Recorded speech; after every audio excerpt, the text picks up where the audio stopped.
Hello and welcome to another episode of Learning at Xaltem, our weekly share on learning topics and themes from Xaltem Learning Solutions. Our topic today is how to manage difficult audience members during presentations or during facilitation of learning programs. Let me share my slide with you.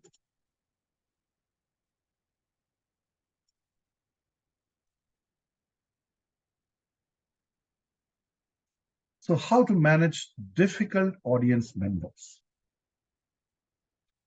Now let's first sort of deconstruct the difficulty in managing audience members who cause disruptions to the way you have planned your interaction or delivery of the presentations.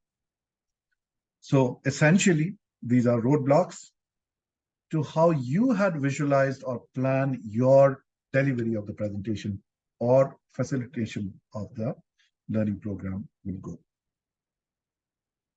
So the reason we are selecting this topic today, we have an ongoing program which is going on. One of our batches are going on of this program, and we call this Inspire and Influence with Powerful Presentations, which is actually divided into 3 phases, which is discovery, design, and delivery. Now, since we are doing this program as we speak, the current topic which we have today for our webinar is related to the delivery phase.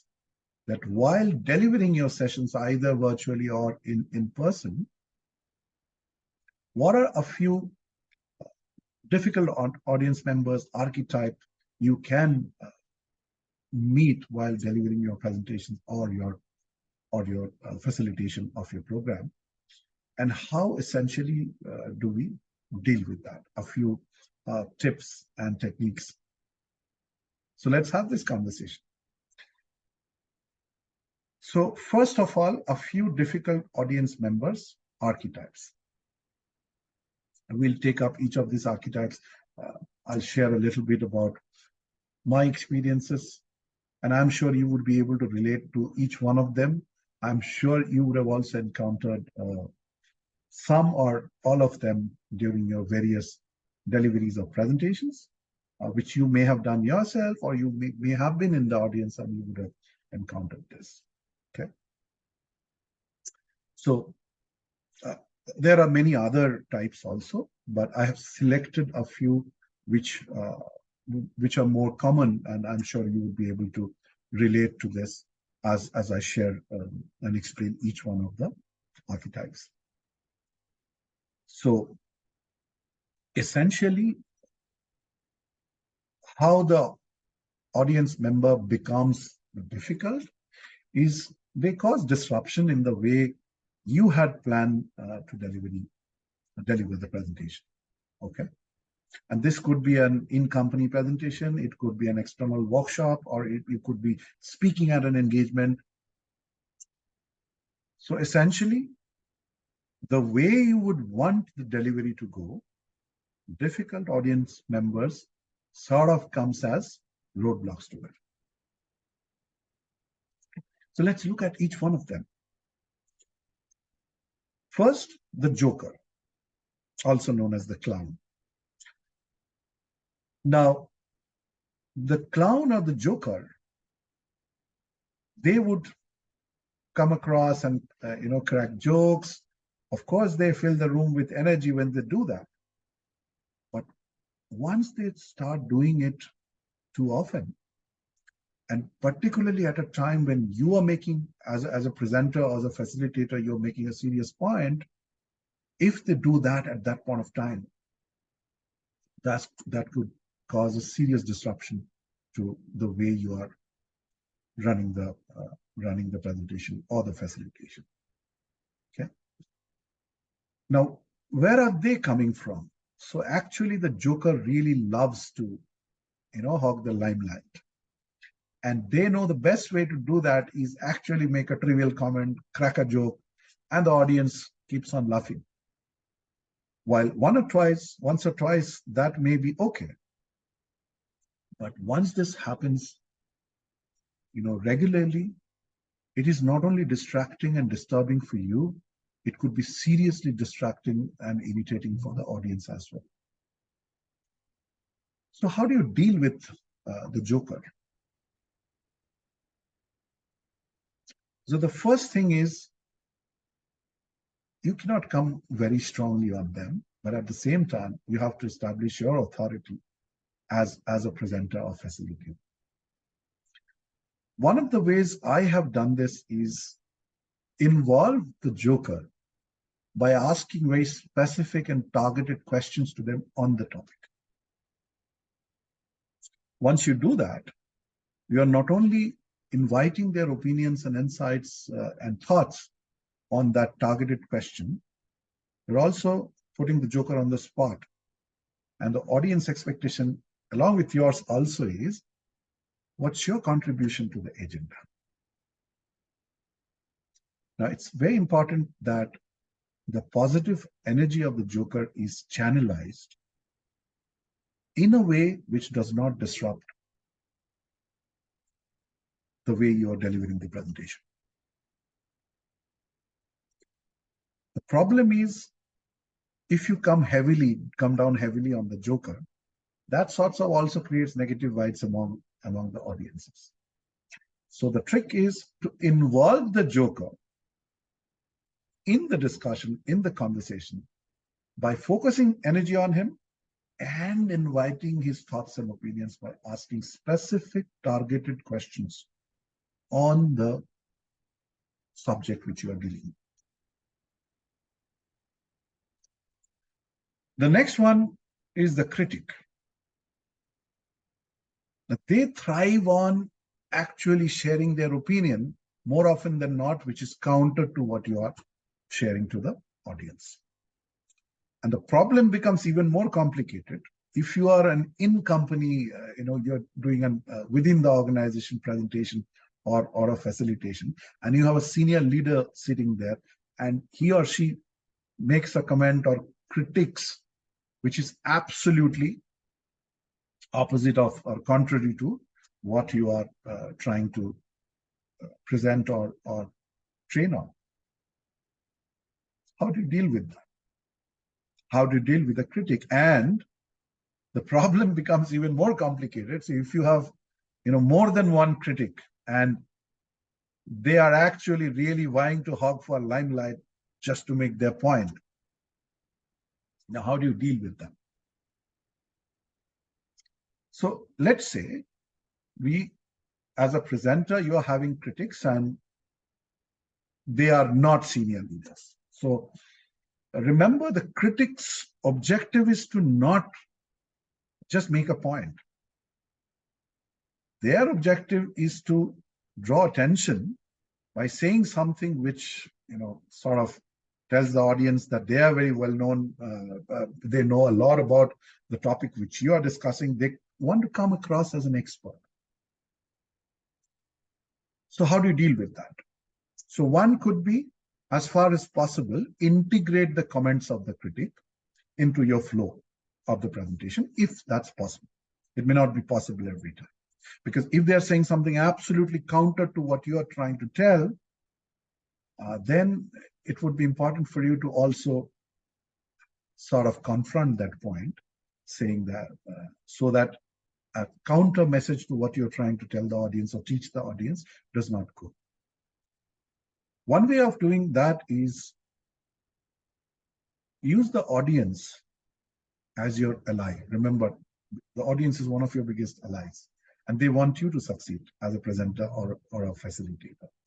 So one way to do that is deflect the question to the audience, invite their comments and opinions of what the critic is saying about the topic which is getting discussed.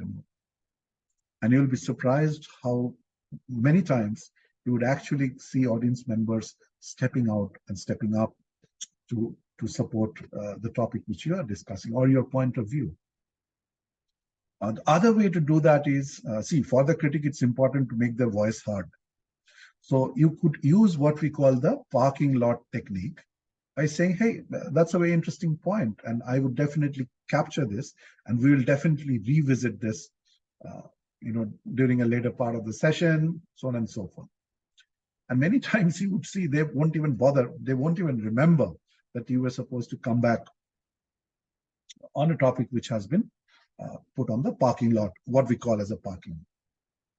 Now, when it comes to senior leaders who have made their point in the meeting, okay, and exactly to opposite what you have said, now then it's their word against yours. And since hierarchically they're more powerful than you in the organization, so it's not advisable to actually confront them directly.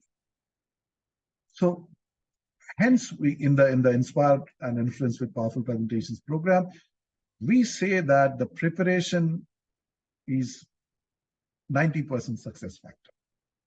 So if you know that this leader has a different opinion, or they may have a habit of making a counterpoint, it's extremely important for us to pre-align them. Tell them this is what the role is, this is what we want to say, want you to say as a leader. Every time it may not be possible for yourself to do this pre-alignment, then use another leader to do that alignment for you.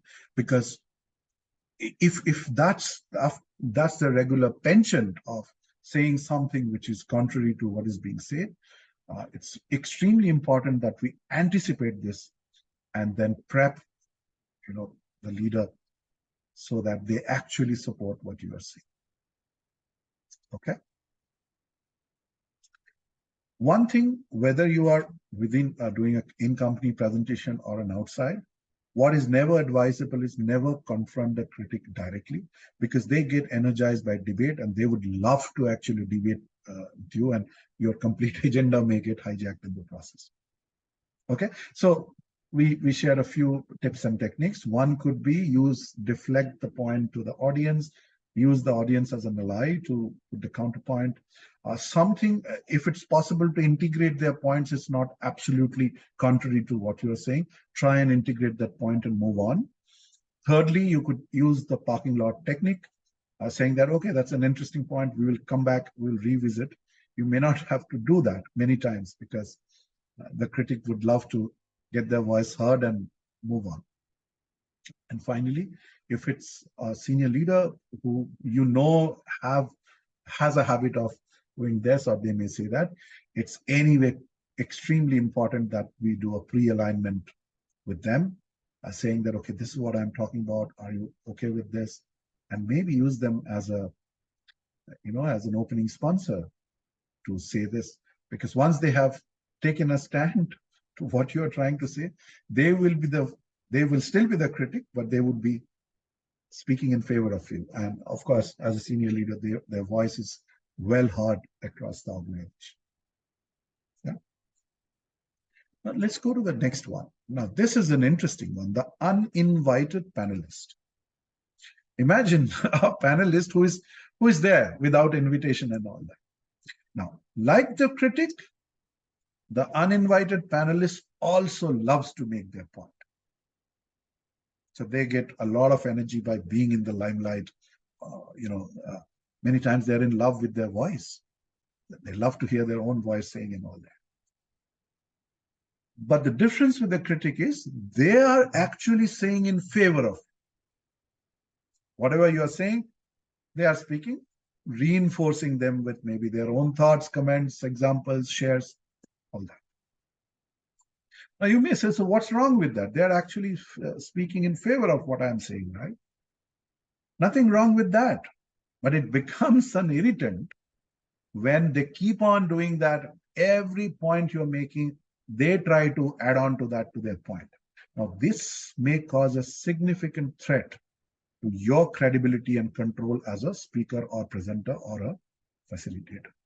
It's extremely important to not let this happen, because this causes significant disruption to the way the presentation or the facilitation is going, and it causes irritation to the audience. Okay, and you can definitely not allow an uninvited panelist to run berserk without stopping them. Now, how do you deal with that? So one great way of doing this is at the beginning of the presentation or the session which you are taking, set the ground rules. I call them set the WOWs, WOWs, which is the ways of working. Okay. So define the rules, how the sharing should happen, how should people question, how you would take the questions. Would you want to take the questions during the session, or do you have a pre-decided section at the end of your presentation where you're going to take the questions? Now, once you have these ground rules defined very clearly, and still you have the uninvited panelist coming too often to disrupt your delivery, you may want to remind the audience on the ways of working, which has been the ground rules, which has been defined and all that. And it's a good idea to actually keep it documented in one of the flip charts, or if you have a one of the posters. So it's a very good idea to actually go to that the poster or the chart, and then say, okay, let's revisit this. How are we doing on the ways of working? So without being rude to the uninvited panelist, you can still give a message to the audience, including the uninvited panelists, that, hey, you know what? This is the ground rule which we have set for ourselves when we started, and it would be great if we could respect that. Okay. If this does not help, then it's a very good idea to actually, tell the uninvited panelists, maybe on the sides during the break, tell them that, okay, hey, you know what? I really enjoy the sharing which you are doing, but it would be good if we can also let others share their point of view. And okay, so that's a nice subtle way of dealing with the uninvited panelist. Okay, so now these three archetypes we have talked till now, they cause disruption by speaking out of turn, by sharing their opinions or insights or critiques when that's not expected of them. The next two archetypes which we discuss are actually, they are disruptors, but not with their speaking out of turn, but actually the opposite, which is through their reticence. They speak too less. Okay? So first, the dummy. Now, if you see the image on your screen, also it talks about a snowman, right? It's the images of a snowman. So like the snowman doesn't speak back, so the dummy is also, it's like a real dummy. It's very difficult to get them, contribute. And even if you ask them some seeking questions, so they would not like to contribute. And through their reticence, they can actually cause an indirect impact on the energy of the other audience members also. And as a presenter or a facilitator, you are also getting bothered subconsciously. This is one person is not contributing at all. So how do you deal with a dummy?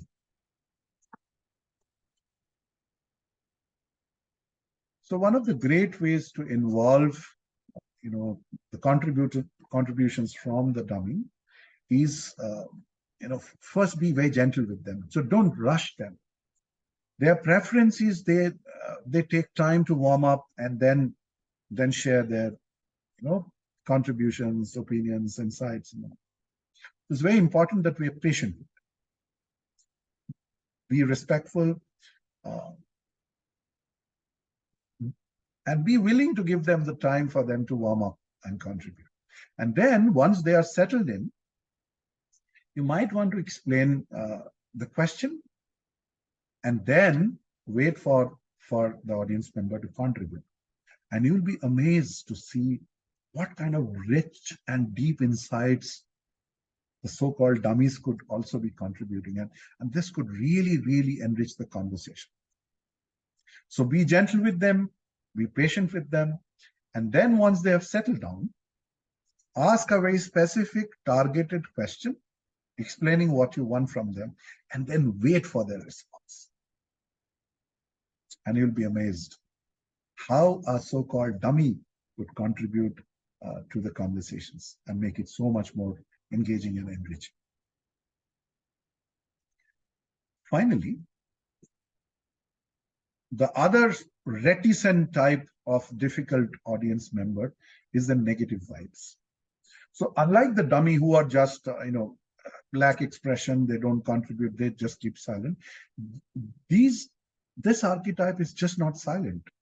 They exude a lot of negative energy, and essentially comes from the worldview that nothing is going to happen. There's no point hearing this presentation, or the skills or the knowledge which you are trying to impart.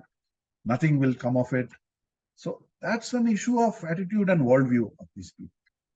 And unfortunately, if you have too many of these so-called negative vibes in the room, then it could cause significant disruption in terms of overall dampening the spirit and energy of the room for the audience members, and it would start affecting you also. Now, how do you address this? Because you need to address this. You cannot just let them be quiet, brooding in one corner, because it's actually causing a huge amount of negative impact in the morale and the energy of the audience. So you could think of the metaphor of the Dementors from Harry Potter, right? So remember the Dementors, all gloomy black fellow who suck on the energy of the people and all.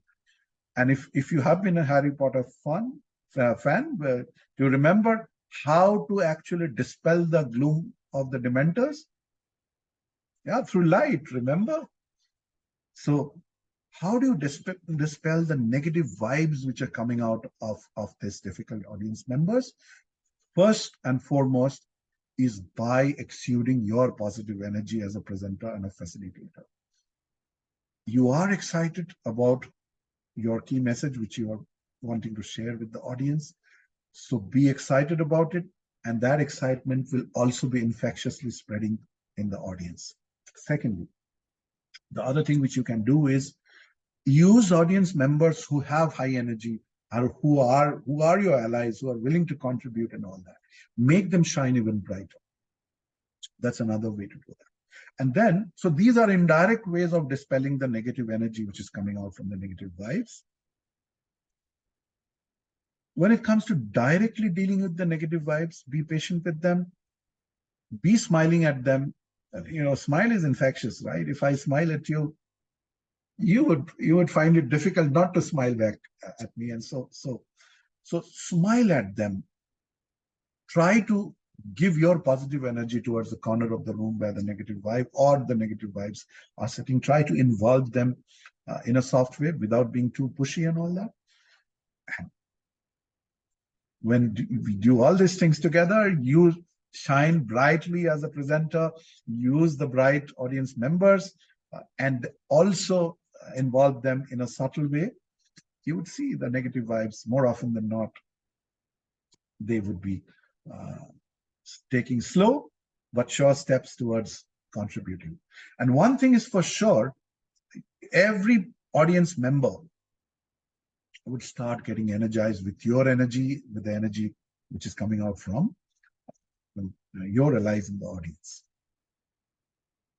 Now,